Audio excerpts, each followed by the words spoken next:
ที่ดีนั้นดีแน่เกิดในที่ที่แย่ก็ดีได้ เกิดในที่ที่ดีแล้วแย่มีถมไป เกิดที่ไหนก็ดีได้ ถ้าไฟดีนมัตถุรัตนตยัสสะขอความนอบน้อมแด่องค์พระศาสดาสัมมาสัมพุทธเจ้าผู้ตรัสรู้ชอบได้โดยพระองค์เองขอถวายความเคารพต่อพระมหาเถระนุเถระครูบาอาจารย์ทุกรูปทุกองค์ขอความงอกงามไพบูลย์ในธรรมจงบังเกิดมีกับญาติโยมท่านสาธุชนญาติธรรมผู้ฟังทั้งหลายรายการแสงทองส่องธรรมโดยอัตภาพพระครูสุนทรยันทโรภาสสดจากวัดปากดงตำบลหัวเขาเดิมบางสุพรรณบุรี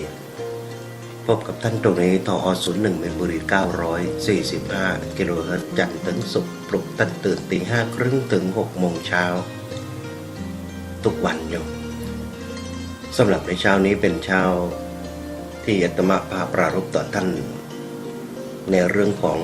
บุญในเรื่องของทุนที่จะเป็นเสบียงหล่อเลี้ยงให้ศรัทธาสาธุชนญาติธรรมผู้ฟังทั้งหลายได้มีโอกาสประพฤติและปฏิบัติธรรมนำสัมมาประพฤติและปฏิบัติไปด้วยกันในช่วงเช้าของวันนี้เป็นเช้าหนึ่งที่สำคัญที่จะวันพรุ่งนี้เป็นวันธรรมสวนะก็จะได้เตรียมการเตรียมเนื้อเตรียมตัวในการที่จะพาตัวเองนั้นเข้าสู่ห่วงของการประพฤติและปฏิบัติบางคนก็ตั้งกรณจิตอธิษฐานบุญภาวนาตนให้เกิดบุญกุศลที่บ้านก็ได้โยมเพราะบาตรฐานและมาตรฐานของเราท่านทั้งหลายจำเป็นที่จะต้องมีศีลเสมอกันสมาทานปฏิญาณตนมีทั้งหมด5 ข้อเป็นหลักสากลที่ทุกคนจะต้องประพฤติและปฏิบัติคำว่าเป็นสากลนั้นหมายถึงทุกคนทุกสรรพชีวิตย่อมรักชีวิตตัวเองในโลกนี้ต้องมีต้องเกิดขึ้นหากว่ามีในที่ใดสันติภาพนั้นจะเกิดขึ้นเพราะต่างคนต่างรักชีวิตของตนนั่นคือมาตรฐานของบุญกุศลที่จะต้องระมัดระวังนั่นบอกเกิดของสันติภาพเกิดจากตนเองก่อนคือสมาทานปฏิญาณตนเดี๋ยวนี้อาตมาภาพรับท่านผู้ฟังทั้งหลายและผู้มีบุญทุกคนที่เดินทางมาจะเป็นในช่วงเสาร์อาทิตย์โยมบางคนมาถวายภัตตาหารเพลบางคนมาถวายสังฆทานบางคนมาดูงานเพื่อที่จะร่วมบุญเพราะได้รับคำแนะนำจากท่านผู้ฟังทั้งหลายแวะเวียนมาโยมจะให้เป็นภาษาไทยโยมก็สมาทานปฏิญาณตนจะเว้นซึ่งปาณาติบาตเราก็กลายเป็นคนที่อายุยืนไม่ขมขื่นในความเป็นอยู่ก็สมาทานปฏิญาณตนอยู่ในสิ่งนั้นดีนั้นมาตรฐานเป็นหลักสากลที่เราท่านสาธุชนทั้งหลายสามารถและประพฤติและปฏิบัติได้ของใครก็รักนั่นก็คืออธินาทานโยมกาเมสุมิจฉาจารเช่นเดียวกันสัจจังอมตะวาจาเนี่ยสัจจังเวอมตะวาจาก็สำคัญโยมเพราะนรกสวรรค์อยู่ที่ปากเราท่านทั้งหลายทุกคนเช่นเดียวกันก็สำคัญและประการสุดท้ายก็คือในช่วงของเทศกาลงานจะถึงสงกรานต์นี่อันนี้สุราเมรยะมัชฌัปปมานี่ก็สำคัญอยู่ เพราะตัวนี้ตอนทำให้เกิด การหลงลืมประมาทเลินเล่อไปเพราะความเคยชินเจ็บนิดก็ขับได้เจ็บมากก็ขับได้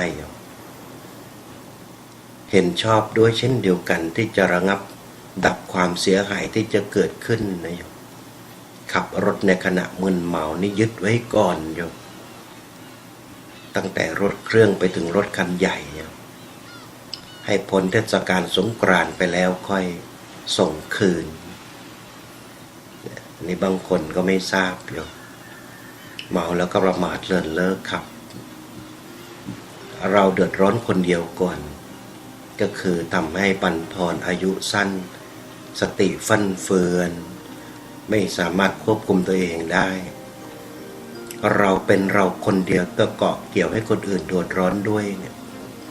มันน่าจะไม่เหมาะสมนะต้องหาวิธีแก้ไขมาตรการแก้ไขยึดไว้ก่อนโยมตรวจพบแอลกอฮอล์แล้วก็เมาขับ ขอไปเมาขับรถบนท้องถนนให้คนอื่นเดือดร้อนถึงแก่ชีวิตต้องยึดไว้ก่อนโยมฉะนั้น7 วันอันตราย9 วันอันตรายหรือวันไหนก็อันตรายทุกวันถ้าหากเรามีความประมาทอยู่นั้นประมาทอปมาโทมัจจุโนปัฏฐังในคุตกนิกายธรรมบทปรากฏในพระไตรปิฎกหยิบยกอยู่เสมอโยมก็เข้าใจได้ยินอยู่ทุกเมื่อเชื่อวันนั่นคือประมาททางด้านร่างกายแต่ประมาทในด้านการเจริญภาวนาถ้าเราขาดสติเสียกำหนดไม่ทันรู้ไม่ทันเมื่อกำหนดองค์รู้ไม่ทันเนี่ยมันก็จะพลาดไปในการพิจารณาเพราะเราไม่สามารถที่จะกำหนดให้มันเท่าทันได้เกิดจากบาดฐานของการตั้งตัวตั้งตนตั้งบุญกุศลตั้งองค์ภาวนาการกำหนดอินทรีย์ที่มันรับอารมณ์มาต่างๆและจะเป็นไปตามสติปัฏฐานก็ตามโยมถ้าหากว่าเรากำหนดไม่ทันเนี่ยมันจะเพลินไปหมดนั่งสงบเนี่ยก็ได้สงบก็เพลินไปตัวเพลินนี่มันก็กลายเป็นกิเลสตัวเพลินนี่กลายเป็นกิเลสยังไม่พอมันยังไม่ต่อธาตุต่อขันธ์ต่อธรรมของเราภูมิจิตภูมิธรรมของเราให้สูงขึ้นเพราะมันไปไม่ได้ไปไม่ได้เพราะเราติดอยู่ในโลกียสุขโลกีวิสัยโลกีในปัจจุบันนั้นความเสียดแทงของมันเวลามันผจญทุกข์แล้วมันแก้ไม่ได้เพราะบาดฐานของภาวนาฐานมันลอยฐานลอยเพราะองค์ภาวนาไม่แน่นพอฐานลอยองค์ภาวนาไม่แน่นแล้วทำให้เพลิดไปและตัวไหนที่ทำให้มันเพลิดไปตัวที่มีหลักตรงนี้เลยต้องไปดูหลักให้ทันดับให้ทันในที่นี้คือหมายถึงเวลาเราจะลืมตาเนี่ยเราพร้อมหรือยังที่จะดูให้รู้ว่า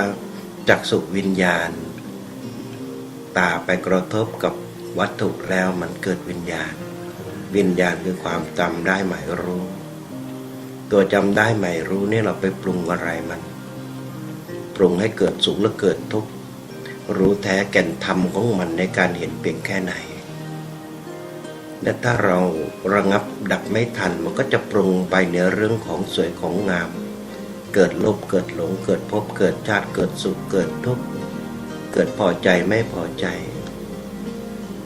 บางครั้งเห็นแพ้แครงเพียงแค่ครั้งเดียวยังไม่รู้หัวนอนปลายเท้าเลยจะเป็นบุคคล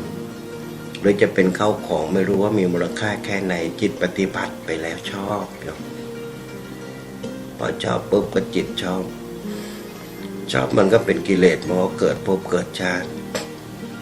เพียงแค่ครั้งเดียวมันตรีตาให้เราแล้วว่าชอบตัวชอบเมื่อเกิดความผูกพันแต่ชอบในทางที่ดีก็เป็นกุศลทัศนานุตริยะเห็นเพียงครั้งเดียวประทับจิตประทับใจแต่ละเช้าเราถามตัวเองว่าตาที่เราเห็นที่เป็นภาพประทับจิตประทับใจภาพแรกคืออะไรที่เป็นบุญทำให้จิตไม่เคืองขุ่นบางคนก็เห็นชัดว่าเตรียมใส่บาตรนึกถึงสามเณรในช่วงเทศกาลสงกรานต์ ซัมเมอร์ร้อนนี้ในภาคฤดูร้อนบางคนก็มีลูกหญิงก็ไปบวชเป็นจารินีบางคนมีลูกชายก็ได้กลายเป็นทายาทของพระศาสนาทัศนานุตริยะตัวเล็กตัวน้อยไปบิณฑบาตน่ารักน่าชังเชียวเห็นแล้วปลื้มจิตปลื้มใจเป็นความดีตื่นดึกลุกเช้ามาเข้าห้องพระกราบพระตั้งกรณกิจอธิษฐานบุญมันก็เป็นบุญทางจิตเป็นมิตรทางตาได้เป็นการสั่งสมสุขโขปุญญสัอุจจโยมันก็สั่งสมอินทรีย์ไปทีละอย่างก็เป็นบุญแล้วมันก็จะได้คำตอบว่าสิ่งเหล่านี้เป็นสิ่งที่เราจะต้องกระทำความดีนั้นมันต้องอาศัยความดีร่างกายที่ดีจิตที่ดีต้องอาศัยความดีเป็นต่างน้ำรดรินในทุกวันเหมือนต้นไม้ที่มันจะต้องใช้น้ำหยดเป็นอาหารมนุษย์ก็ใช้ข้าวเป็นอาหารคนดีนั้นต้องใช้ความดีเป็นอาหารทุกวันมากบ้างน้อยบ้างก็เป็นความดีนั้นคนดีเวลาพูดดีนั้นก็เป็นอาหารของคนดีที่นึกถึงแต่ความดีสั่งสมบ่มไปเราอยู่ได้ในสังคมที่เร่าร้อนเราเย็นได้เราสงบพบกับสังคมที่วุ่นวายจะเรียกที่กันอยู่แย่งที่กันอยู่แย่งคู่กันเป็นสว่านแย่งอำนาจกันครองแล้วมันเร่าร้อนอยู่อย่างนี้เราอยู่ได้เพราะเรารู้ที่สุดของอำนาจนั้นมันสองอย่างอันตรายเหมือนตัวเราเนี่ยมันก็อันตรายเหมือนดับสองคมเทศมาภาพปรารภว่าอย่างน้อยเกิดในที่ที่ดีนั้นดีแน่อยู่เกิดในที่ที่ดีก็คือบางคนเกิดในตระกูลที่พ่อแม่มีสมาธิมีตระกูลมีเงินมีทองดีอบรมบ่มนิสัยดีก็ดีได้เกิดในที่ที่แย่ก็ดีได้เพราะบางคนเกิดในตระกูลต่ำจะเป็นในเรื่องของฐานะก็ยากจนการศึกษาก็แย่แต่ก็ดีได้อยู่เพราะบางคนเกิดมาแล้วกำพร้ามันศึกษาหาความรู้จนกลายสอบได้เป็นผู้พิพากษาอยู่ก็ดีได้เกิดในที่ที่แย่แล้วก็ดีก็ถมไปเพราะมีความเพียรเกิดที่ไหนถ้าหากว่าเราใฝ่ดีเป็นเยาวชนเป็นจิตเป็นใจของเราก็ดีได้นั่นในเรื่องของความดีฉะนั้นความดีของเราท่านทั้งหลายเราก็มันคัดเกลาจิตใจอยู่ในสถานะไหนอยู่ตรงไหนทำให้เกิดพระนิสงส์ที่พระศาสดาสัมมาสัมพุทธเจ้าจอมไตรแห่งพระสัทธรรมทั้งหลายว่าดูก่อนบพิตรพระราชสมภารเจ้าผู้สร้างธงอันธงชัยบูชาพระรัตนตรัยนี้มีพระนิสงส์อันอุดมสมบูรณ์นักครั้นศาสนาของพระสัมมาสัมพุทธเจ้าพระนามว่าวิปัสสิยังมีบุรุษเข็นใจกับภริยามีจิตเริ่มใส่ใจศรัทธาปรารถนาที่จะสร้างเสาธงบูชาพระรัตนตรัยจึงไปตัดไม้ในป่าเลือกหาต้นไม้ที่บริสุทธิ์ดีเมื่อตัดแล้วโยมนำมาขัดเกลาให้เกิดความเกลี้ยงเกลาถวายไว้ในอารามพยายามถากถางให้เกิดความเกลี้ยงเกลาเป็นเสาธงยังไม่ทันที่จะสำเร็จเลยก็เกิดโรคาพาธกระทำกริยาตายไปด้วยจิตที่เลื่อมใสในเสาธงที่กระทำอยู่นั้นเป็นมูลเหตุนำให้บุรุษนั้นเกิดจุติเป็นเทพบุตรในสวรรค์ชั้นดาวดึงเสวยสมบัติเทพวิมานเมืองแมนแดนสุขีอันมีนางเทพอักษรกัญญาแต่การนั้นมาบุรุษหนึ่งที่ได้ทัศนะเห็นเสาธงนั้นแล้วจึงมาแจกแจงถากถางเสาธงให้เกิดความเกลี้ยงเกลาดีงามแล้วยกเสาธงขึ้นยังไม่ทันหาเสาธงและทองมาประดับประดาก็เกิดอาพาธภายในกายถึงแก่ล่วงลับดับขันไปในปัจจุบันก็นำตนไปสู่สวรรค์ชั้นดาวดึงส์เทวโลกมีวิมานทองสูง16 ยอดเป็นที่อยู่ที่อาศัยครั้นต่อมาบุรุษอีกหนึ่งได้นำทองมาปิดที่เสาธงจนสำเร็จดู ราวกับเสาธงทองแท่งแห่งธรรมชาติในการเน้นมีพ่อค้าหา5 คนเดินทางมาพบเขาก็มีจิตเลื่อมใสสละผ้าของตนมากระทำเป็นผูกธงบนเสาในกาลันนกาลังกัตตวาครั้นชนเหล่านั้นก็ทำกายตายทำลายขันไปแล้วก็สวยในเทพวิมานเป็นผู้หญิงก็เกิดเป็นนางเทพอักษรมีนางฟ้าห้อมร้อมเป็นบริวารในเทวโลกนั้นด้วยกันทั้งนั้นนั่นในกุตตกนิกายชาดกยกไว้เป็นหลักฐานว่าบุญอันใดที่เราทำแล้วยกเป็นบุญสังสมจากนั้นเช้านี้เป็นเช้าเรนีรายการสดยังปรากฏอยู่บ้างโต๊ะภัตตาหารยกภาคฤดูร้อนวันที่9 เมษายนอาตมาภาพในนามศิษย์ของท่านพระอาจารย์พระครูกัลยาณธรรมโชติวัดหัวนาจะไปเป็นเจ้าภาพถวายภัตตาหารเพลแด่สามเณรจำนวน5 โต๊ะโยมอาตมาภาพจองไว้แล้ว1 โต๊ะ 3,000 บาทโยมเท่าแก่เจดีย์เศรษฐีใจบุญจองไป1 โต๊ะอนุโมทนาบุญให้มีอยู่มีกินมีใช้ให้กิจการงานร้านค้าเจริญรุ่งเรืองโยม1 โต๊ะ5 โต๊ะนั้นเหลือ3 โต๊ะโยมเช้านี้ผู้ใดใครพอมีกำลังและศรัทธาปรณาไว้1 โต๊ะ 3,000 บาทหรือจะเป็นทุนบุญสามัคคีตามกำลังที่มีก็เรียนเชิญโยม089 745 5249 089 745 5249โยมอาตมาภาพได้ปรารภธรรมต่อท่านทั้งหลายเวลาท้ายๆนี่ขอเวลาเจ้าภาพเจดีย์เศรษฐีใจบุญได้ค้ำจุนเรื่องบูชาธรรมะทางอากาศเดือนมีนาคม15 ทุนละ 1,000 บาทโยมอนุโมทนาสาธุและเดือนเมษายนนี้ขอเป็นบุญคล้ายวันเกิดในวันที่11 เมษายนให้เป็นบุญเป็นกุศลในแฮปปี้เบิร์ธเดย์นะโยมนะอนุโมทนาสาธุผู้หนึ่งผู้ใดใครจะร่วมทุนร่วมบุญในเรื่องของภัตตาหารในนั้นประสานหมดแล้วโยมครบถ้วนสมบูรณ์บริบูรณ์เหมาะสมทุกประการในวันที่9 เมษายนอนุโมทนาโยมเหลืออยู่3 โต๊ะพูดถึงภัตตาหารโยมจะได้มีอยู่มีกินมีใช้จะได้เป็นเสบียงหล่อเลี้ยงให้อยู่ในบุญญาเขตแห่งพระพุทธศาสนาบิณฑบาต3 ท่านโยมบุญกุศล3 คนในจำนวน5 โต๊ะโต๊ะ1เป็นโต๊ะของพระเจ้า5 พระองค์โยมนะโมพุทธายะนี่นะให้เป็นโต๊ะบุญโต๊ะกุศลหรือจะเป็นบุญกุศลพละธรรม5โยมมีขันติจาคะเป็นต้นเป็นอาทิในจำนวน3 โต๊ะที่เหลือนี้เป็นโต๊ะของพระพุทธพระธรรมพระสงฆ์โยมน้อมถวายให้เป็นบุญแก่เราเป็นบุญในทางจิตเป็นมิตรในทางธรรมอาหารนั้นไว้หล่อเลี้ยงกายแปรสภาพได้เป็นสติเป็นปัญญาเป็นบุญเป็นกุศลนั้นหลังจบรายการและผู้ใดใครพอมีกำลังจะปรณาเหลือ3 โต๊ะอนุโมทนาบุญกุศลเสาธงโยมเสาธงก้นยมปฏิทินยาสีสัมมาชีพอนุโมทนามาต้นละ200 บาทโยมสาธุบุญนะแล้วก็ยังเหลืออยู่ประมาณ120 กว่าต้นโยมเสาธงตอนนี้ช่างได้ดำเนินการอาตมาภาพให้ช่างดำเนินการแล้วต้นละ200 บาทเสาเหล็กเป็นเสาหลักปักธงพลิ้วเสาไหวให้มีจิตเลื่อมใสมีใจศรัทธาที่จะเดินทางมาวัดปากดงเนื่องในเทศกาล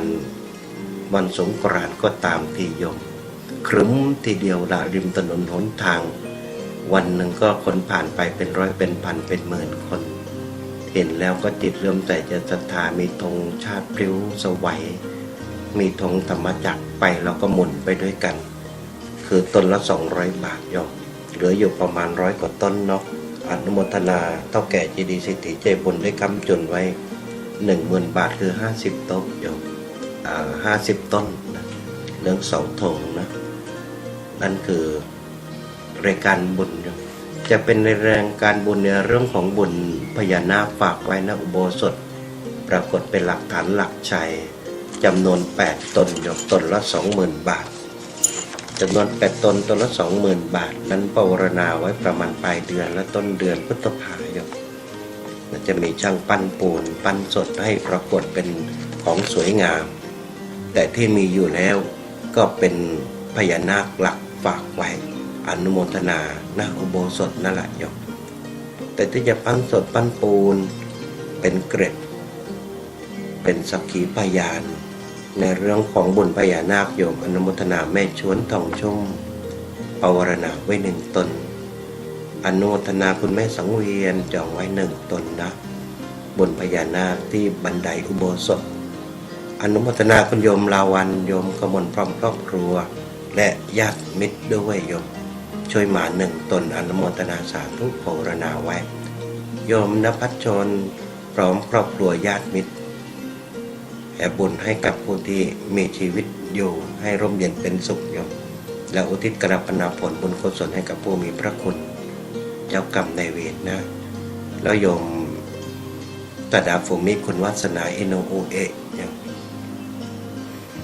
ได้ปวารณาเว่งตนเป็นบุญกุศลประจำบันไดฝากไว้โยมเหลืออยู่3 ตนโยมจะเป็นบุญกุศลของผู้ใดใครที่จะจับจองขอปวารณาไว้โยมขอแบ่งเวลาตรงนี้หน่อย089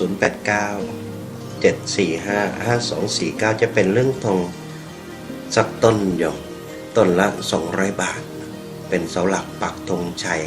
ให้เกิดความเกลี้ยงเกลาผู้ใดใครเห็นก็เกิดบุญเกิดกุศลเสาธงโยมในทางพระพุทธศาสนาตมภาพจัดตั้งไว้ตอนนี้มีเจ้าภาพไปแล้วโยม70 ต้นโยมทั้งหมด200 ต้นเนาะเหลือประมาณ130 ต้นนั้นต้นละ200 บาทพอมีกำลังวังชาพอมีกำลังสติปัญญา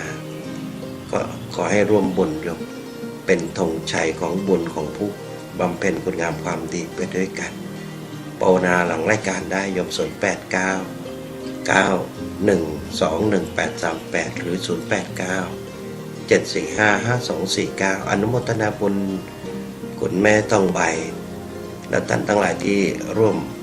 ปวารณาและโอนปัจจัยมาแล้วอนุโมทนาสาธุบุญโยมทุกคนทุกท่านนะจะเป็นบัญชีธนาคารสะพานบุญที่ค้ำจุนท่านทั้งหลายได้รับการสนับสนุนอุปถัมภ์ด้วยดีบัญชีธนาคารกรุงเทพ090 050